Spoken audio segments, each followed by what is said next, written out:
Program. Air Chief Badoria, always a pleasure, sir. Good to see you. Thank you for your time here on Battle Cry. This is the first episode of the new season of Battle Cry for the new year, and we thought, the Tejas is perhaps the best subject to choose because it has been inspirational. You've had so much to do with it as well, Air Chief, and it's a year when we hear that 97 more Tejas Mark 1As, might be ordered. An indent has been placed for that as well. Your thoughts on the program thus far, having overseen one of the biggest orders of this aircraft, sir? So, firstly, let me compliment you for choosing the right project, starting the new year.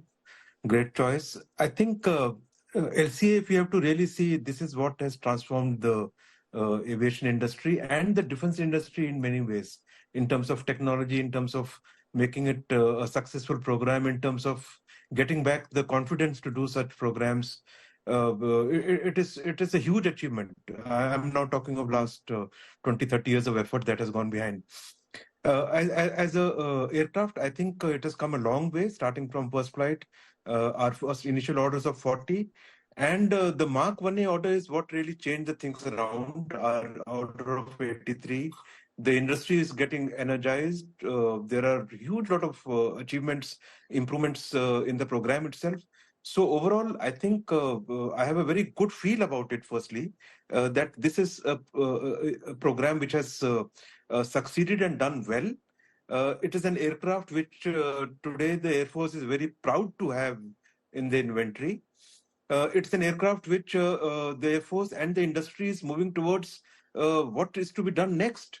So while we work towards Mark 2, initial additional order of 97, again, it's great news because that is what will really set up, scale it up, get the manufacturing capability to the next level.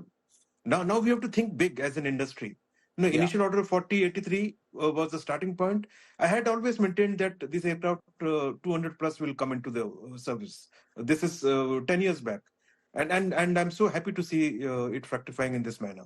No, it's incredible, Air Chief, because, like you said, this is one of the, the dream come true as far as aviation industry is concerned. And knowing you personally, I know how happy you must feel about seeing these additional orders also in the pipeline. My question to you now is, 2 squadrons have been in service for a few years. The Air Force loves the aircraft. It has definitely turned a corner. The Mark 1A, which is an improved version of the Tejas, will begin, deliveries in just a few weeks from now, sir. We understand that some of these new squadrons could be in, areas away from the south, could be in some frontline locations as well, which is very, very exciting for, Tejas proponents and advocates because it gives the fighter a real chance to be out there, in operational areas, as it were. How does that sound to you? Is the aircraft, in your view, ready to, leave the safety, as it were, of the southern part of the country and be deployed in actual forward air bases, sir? Yeah, very much so. Very much so. I think time has come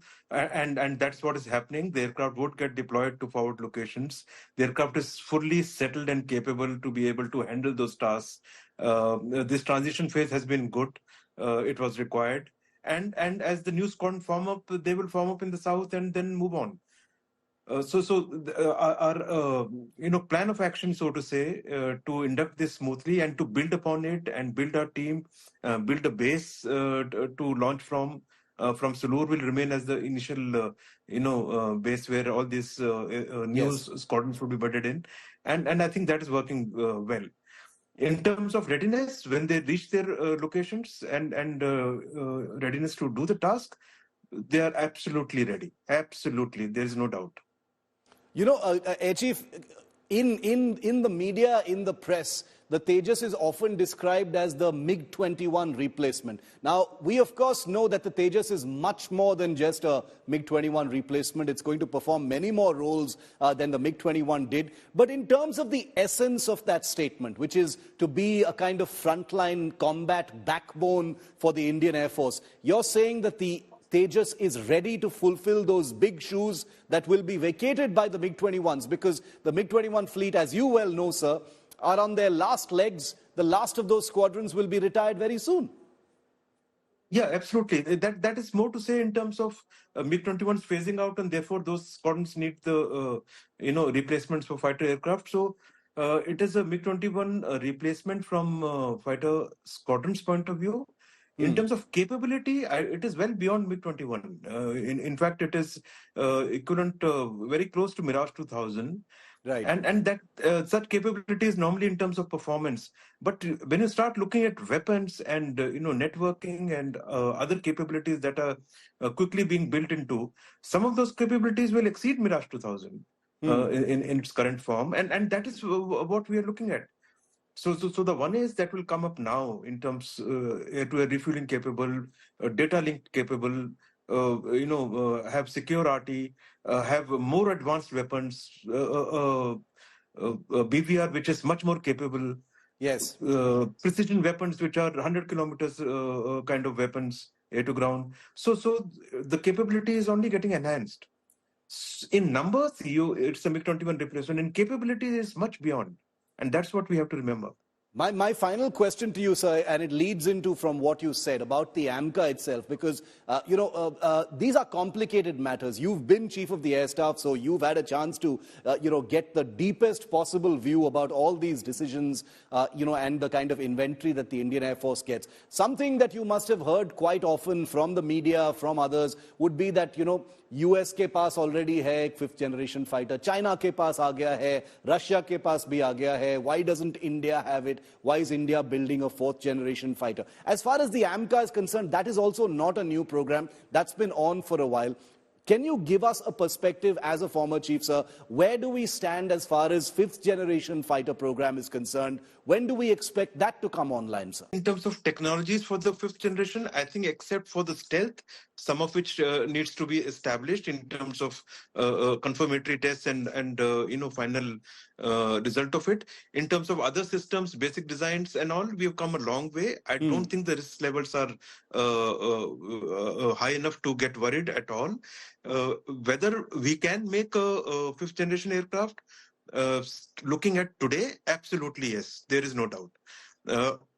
How much energy should we put and how fast it can happen? I think both Mark II and MK needs to be pushed simultaneously. There are technologies in MK which would take a little longer, and, Yes. and that will fall into place. But the rest of the systems will come up on Mark II, and therefore I see MK coming up in about. Although there is a little more optimistic time from DRDO, in 10 years I see MK, getting ready for nearly completing its IOC. And that's a good time frame. Yes, we are a little late. The Western world is ahead. Yes, China has already got a 5th generation, but we are going to be mitigating some of this by having some of the technologies in AMCA which are bordering on 6th generation. So that is the way Yes. to go. What we have time frame we lost, we can't keep talking about it. Let's look ahead. And important issue is to start putting in technologies. That means some of the, let's say, direct energy weapons, airborne, if that becomes successful, it needs to come in. Some of the really advanced sensor data fusion and networking issues, that needs to go to the next generation, that needs to come in. The electronics, ESMs, that needs to go to the next level. That work can happen in parallel in many LCA program or in some other programs, need not necessarily in AMCA, some of the other programs of DRDO, that needs to laterally feed into this. So the next generation, 6th generation technologies need to come in. Straight away, we should talk of manned-unmanned teaming. That tech and capability needs to be brought in. That is the way to go, I think. I think that's a very, very nice and optimistic note to end on, Air Chief. I thank you very much for this. When you say that, let's not worry anymore about lost time, we will make up for it through technologies. The time taken to develop some of these futuristic technologies will actually be tunneled down, which is a very, very inspiring thing to hear. I'm sure not just for scientists and the Indian Air Force, but also for, millions of aviation aficionados who watch Battle Cry and have been very keen to hear your words on this shape-shifting topic of the Tejas, which inspires so many millions of us Indians. So I thank you, Air Chief Bhadoria. It's always a pleasure to have you here on the show. Thank you, sir. You're always welcome. You just heard the former Chief of the Air Staff talk about how the LCA Tejas Mark II, the improved version of this fighter, is on track, and there should be no doubts about the fact that that aircraft is going to enter the Indian Air Force in the future. But what has this controversy been all about? Why is there so much fighting on social media and elsewhere over whether India really needs this fighter or not? Take a look at this report.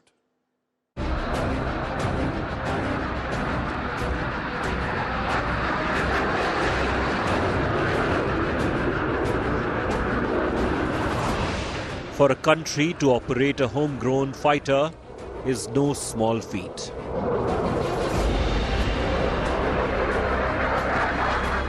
India, one of the biggest importers of military hardware and aircraft, is part of a tiny club of nations that operates at least some of its own home-built combat jets.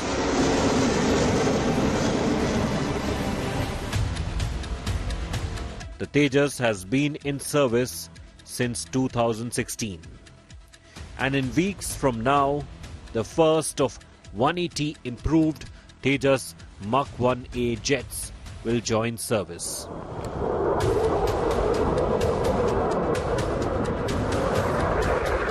But the true Tejas that meets all the requirements of the Indian Air Force is still some distance away.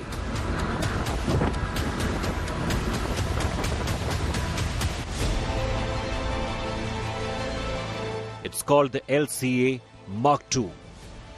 Bigger, with a more powerful engine and with more advanced sensors and weapons. The LCA Mk2 is the true blue, homegrown, fourth generation jet that India combat pilots are looking forward to.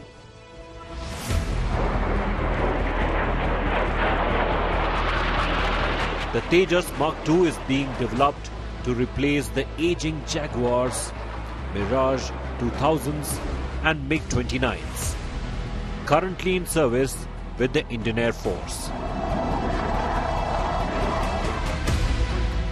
But a storm has been brewing now over perceived delays in the program, all because funds have not been released in a timely fashion.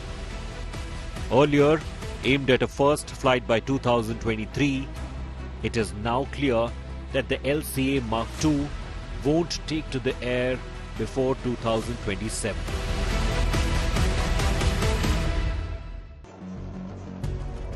In 2022, India's Cabinet Committee on Security approved 10,000 crore rupees in funding for the Mk2 fighter jet, which included the development of a prototype and the first flight. Earlier this year, India and the US arrived at a long-pending agreement to build General Electric F414 engines in India to power the LCA Mk2. The Indian Air Force has been on record to say it envisages orders of 200 Mk2 jets. This would, in effect, mean a potential total of 400 plus Tejas fighters in service across decades and variants. But with further delays, space intended to be occupied by LCA Mk2 is shrinking. The Indian Air Force, for instance, is scouting 114 foreign fighters that it wishes to see built in India by the private sector. And by the time the LCA Mk2 is operationally ready, the world of air combat will have moved past even the current fifth generation of jets, which includes the F-22 Raptor, Russian Su-57 and China's J-20. Will the LCA Mk2 still have space? And will it be allowed to breathe? Remains the big question. Bureau Report, India Today.